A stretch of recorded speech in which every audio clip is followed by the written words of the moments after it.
అందరికీ hi.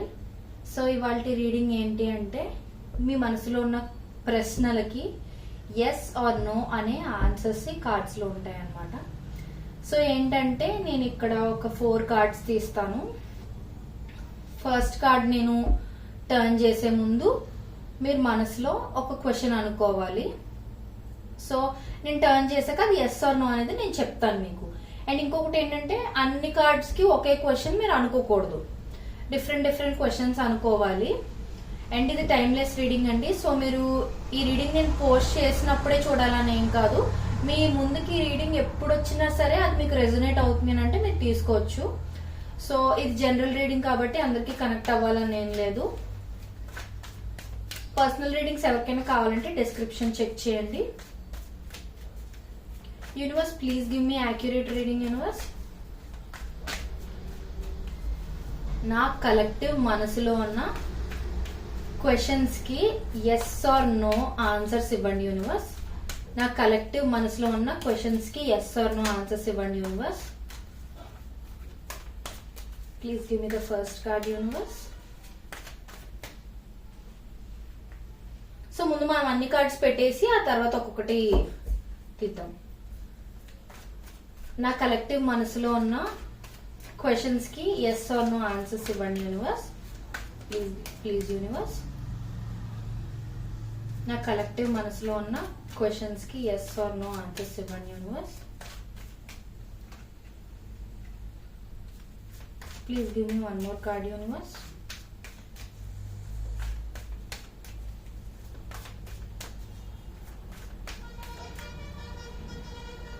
Okay, ఇంకొక card కూడా తీసుకున్నాం. Please give me last card. So మీరు 5 క్వశ్చన్స్ అనుకోవచ్చు, ఒకేసారి అన్ని questions అనేసుకోకండి.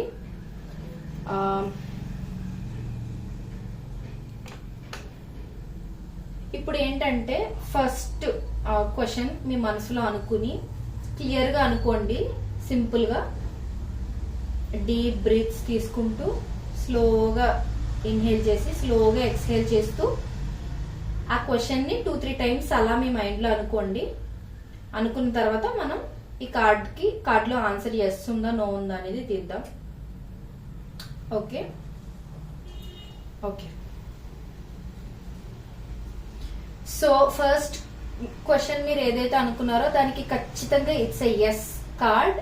And it's more likely చాలా మంది మీలో ఎవరైనా ఎగ్జామ్స్ గురించి కానీ, లేదు అని అంటే ఎవరితోనైనా మ్యారేజ్ అవుతుందా లేదా అని, కమిట్మెంట్ వస్తుందా లేదా అని, లేదనంటే మీకు త్వరలో రిజల్ట్స్ ఏమైనా రాబోయే ఉంటే ఆ రిజల్ట్స్ లోని మీకు మంచి స్కోర్ వస్తుందా లేదా, లేదా ఎగ్జామ్స్ ఏమైనా రాసుంటే అందులో మీకు మంచి ర్యాంక్స్ ఏమైనా వస్తాయా లేవా అని, అలాంటి క్వశ్చన్స్ ఏమైనా మీరు అడుగుండొచ్చు. ఇప్పుడు నేను చెప్తున్న క్వశ్చన్స్ కి రిలేట్ అవ్వాలని ఏం లేదు, మీరు ఏ క్వశ్చన్ అయినా అడుగుండొచ్చు. బట్ ఈ కార్డు దేనికి రిలేటెడ్ గా అనిపిస్తుంది అనేది నేను మీకు చెప్తున్నాను అంతే. మీరు ఏ క్వశ్చన్ అడిగినా సరే దానికి ఆన్సర్ అయితే ఎస్ఏ. So it's a very strong yes. Okay, next కార్డ్కి వెళ్దాం. సో ఇప్పుడు కూడా సేమ్ ప్రాసెస్ రిపీట్ చేయండి. మనసులో మీరు అనుకుంటున్న క్వశ్చన్ ని 2-3 టైమ్స్ అలా మెల్లిగా ఇన్హేల్ చేసి ఎక్స్హేల్ చేస్తూ రిపీట్ చేసుకోండి. సేమ్ క్వశ్చన్ అడగండి, అంటే ఫస్ట్ క్వశ్చన్ మళ్ళీ రిపీట్ చేయకండి. So yeah, so second card కూడా ఎస్ అండి. మీ మనసులో ఏ క్వశ్చన్ అయితే ఇప్పుడు మీరు అనుకున్నారో దానికి yes. Most of you are like love గురించి కానీ, అవతల పర్సన్ కి మీ మీద ఫీలింగ్స్ ఉన్నాయా లేవా అని, మిమ్మల్ని ఇంకా అవతల పర్సన్ లవ్ చేస్తున్నారా లేదా అని కానీ, అలాంటి కైండ్ ఆఫ్ క్వశ్చన్స్ మీలో చాలా మంది వరకు అడుగుండొచ్చు. అగైన్ సేమ్ మీరు అడిగిన క్వశ్చన్ ఏదైనా అవ్వచ్చు, బట్ నేను ఈ కార్డ్ కి రిలేటెడ్ ఏదనిపిస్తుందో అది చెప్తున్నాను. సో మీరు ఏ క్వశ్చన్ అడుగుండినా సరే దానికి yes, it's a yes answer. And next మళ్ళీ స్లోగా కొంచెంసేపు టైం తీసుకుని అలా క్వశ్చన్ మనసులో అనుకోండి. ఓ మై గాడ్, ఇది కూడా yes. This is also yes card. So మీలో ఎవరైనా జాబ్ గురించి కానీ, ఫినాన్షియల్ గా ఎప్పుడు సెటిల్ అవుతారని కానీ, లేకపోతే డబ్బులు బాగా ఎప్పుడు సంపాదిస్తామో, ఎప్పుడు ఒక కారు కొనుక్కోవడమో, లేకపోతే ప్రాపర్టీస్ ఏమైనా కొనుక్కోవడం కానీ, ఇలాంటివి ఏమైనా వాటికి సంబంధించి మోస్ట్ ఆఫ్ యూ అడిగి ఉండొచ్చు. ఏ క్వశ్చన్ అయినా అది ఎస్ఏనండి, కాకపోతే కార్డ్ ఏది రిలేటెడ్ అనేది నేను మళ్ళీ రిపీట్ చేస్తున్నాను. So it's also strong yes. Generally డబ్బులకి సంబంధించి, ఫినాన్షియల్స్, తర్వాత కెరియర్, ఇలాంటి వాటికి, స్టెబిలిటీకి సంబంధించి ఇలాంటి వాటి గురించి మీరు ఏమైనా అడుగుంటే ఇట్స్ ఎస్. వాటి గురించి అనే కాదు, ఏదైనా అనుకోండి. Yes, this is also N S. Cards మీ ముందే షఫుల్ చేసి నేను పెట్టడానికి రీజన్ కూడా, మళ్ళీ మీరు నేను ఆల్రెడీ కార్డ్స్ చూసేసి పెట్టానేమో అని అనుకుంటారని మీ ముందే షఫుల్ చేశానండి ఈ రీడింగ్ కోసం.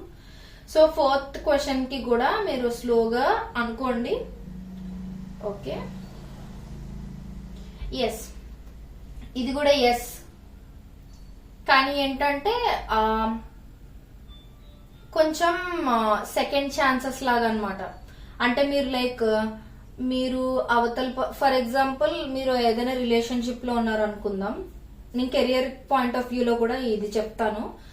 రిలేషన్షిప్ లోని మీకు మీ పర్సన్ కి బ్రేక్ రావటం, మీకు మీ పర్సన్ కి ఒక పాజ్ రావడం రిలేషన్షిప్ లో, అలాంటిది ఏదైనా జరుగుంటే, ఇప్పుడు అవతల పర్సన్ ని మీరు రీచ్ అయితే వాళ్ళు మిమ్మల్ని యాక్సెప్ట్ చేస్తారా లేదా అనే కైండ్ ఆఫ్ క్వశ్చన్ ఏదైనా మీరు అడుగుండొచ్చు. అంటే it's all about second chances అనమాట. సో మళ్ళీ మిమ్మల్ని వాళ్ళ లైఫ్ లోకి ఎలో చేస్తారా లేదా అనే కైండ్ ఆఫ్ క్వశ్చన్ అనమాట. సో కెరియర్ పరంగా చూస్తే మీరు ఎవరైనా పార్ట్నర్షిప్స్ కానీ, అలా ఇన్వెస్ట్మెంట్స్ మళ్ళీ ఒకసారి ఆల్రెడీ పెట్టి మోసపోవటమో, డబ్బులు లాస్ అవడం, ఇలాంటిది ఏదైనా జరుగున్నా, లేకపోతే ఊహించినంత ప్రాఫిట్స్ ఏమైనా రాకపోయినా, నెక్స్ట్ మళ్ళీ ఇంకొక దాంట్లో ఏదైనా ఇన్వెస్ట్ చేయొచ్చా అంటే సెకండ్ టైం ఆర్ అగైన్ మళ్ళీ సేమ్ రిపీట్ చేయొచ్చా లేదా అని ఆలోచిస్తుంటే yes, you can do that. And students కి ఏంటి అని అంటే, మీరు ఏదైనా ఎగ్జామ్ అది అటెంప్ట్ చేసి మీరు ఊహించినంత రిజల్ట్ అది వచ్చినా రాకపోయినా మళ్ళీ ఇంకొకసారి ట్రై చేస్తే అవుతుందా అని అంటే ఎస్, అవుతుంది ఖచ్చితంగా. It's a strong yes. ఏంటో ఈ రీడింగ్ లో మొత్తం అన్ని పాజిటివ్ గా వస్తున్నాయి, ఏది నెగిటివ్ గా రాలేదు. ఓకే, లాస్ట్ క్వశ్చన్ కి కూడా మెల్లిగా అనుకోండి. మీ క్వశ్చన్ ఏదైతే ఉందో అది, ఇది కూడా ఎస్ అండి. ఇది మోస్ట్లీ లైక్ ఎలా అంటే ఇండిపెండెన్స్ గురించి, ఫినాన్షియల్ స్టెబిలిటీ గురించి, అండ్ బ్యూటీ రిలేటెడ్ దీని గురించి, సెల్ఫ్ అంటే సెల్ఫ్ కేర్ గురించి, ఇలాంటి వాటి గురించి ఏమైనా అడుగుండొచ్చు. ఇది కూడా ఎస్. సో ఈ రోజు రీడింగ్ లో అన్ని కార్డ్స్ ఎస్ వచ్చినాయండి. I'm not able to believe this. ఖచ్చితంగా ఇన్ని కార్డ్స్ లో నెగిటివ్ కార్డ్స్ కూడా ఖచ్చితంగా రావాల్సిందే, బట్ ఈ రోజు ఎందుకు ఇలా అయిందో నాకు తెలీదు. I'm so happy for this reading. So మీకు ఈ రీడింగ్ కానీ రెజనేట్ అయ్యి ఉంటే కింద కమెంట్ సెక్షన్ లో మెన్షన్ చేయండి. బట్ ఈ కార్డ్స్ ఏవేవైతే ఎస్, అదే ఎస్ ఆర్ నో ఏమొచ్చిందో అనేది ఆన్సర్ మాత్రం మీరు కింద మెన్షన్ చేయకండి. ఎందుకనంటే వేరే వాళ్ళు ఈ రీడింగ్ చూసినప్పుడు వాళ్ళని గెస్ చేయనివ్వాలి మనం. ఎందుకంటే వాళ్ళ ఇంట్యూషన్ బట్టి ఉంటది. అంటే వాళ్ళ క్వశ్చన్ కి ఆన్సర్ ఏది వస్తుందో రాదని వెయిట్ చేస్తుంటారు కదా, అలా ఉండాలి. కానీ ముందే మీరు చెప్పేస్తూ ఉంటే అది వాళ్ళకి అంత పవర్ఫుల్ గా అనిపించకపోవచ్చు కదా. సో అదనమాట. అని ఎస్. అండ్ ఎవరికైనా పర్సనల్ రీడింగ్స్ కావాలంటే ఒకసారి చెక్ చేయండి డిస్క్రిప్షన్ లో. అండ్ నెక్స్ట్ ఎలాంటి టాపిక్స్ చెయ్యాలి అని మీరు అనుకుంటున్నారో అవి నాకు ఖచ్చితంగా తెలియజేయండి. అండ్ ఈ రీడింగ్ గానీ మీకు రెజనేట్ అయినట్లయితే, మీకు పవర్ఫుల్ గా అనిపించినట్లయితే మీ జోడియాక్ సైన్ గానీ ఏదైనా కిందన మెన్షన్ చేయండి. ఎస్, రెజనేట్ అయింది అని మీ జోడియాక్ సైన్ కింద మెన్షన్ చేయండి. అండ్ మీకు ఎవరికైనా జోడియాక్ సైన్ ప్రకారంగా కూడా రీడింగ్స్ కావాలి అని అనుకున్నా కూడా నా కామెంట్ సెక్షన్ లో చెప్తే నేను ఖచ్చితంగా ఆ రీడింగ్స్ కూడా చేస్తానండి. సో ఓకే, వాళ్ళకి ఇదే reading. Thank you so much.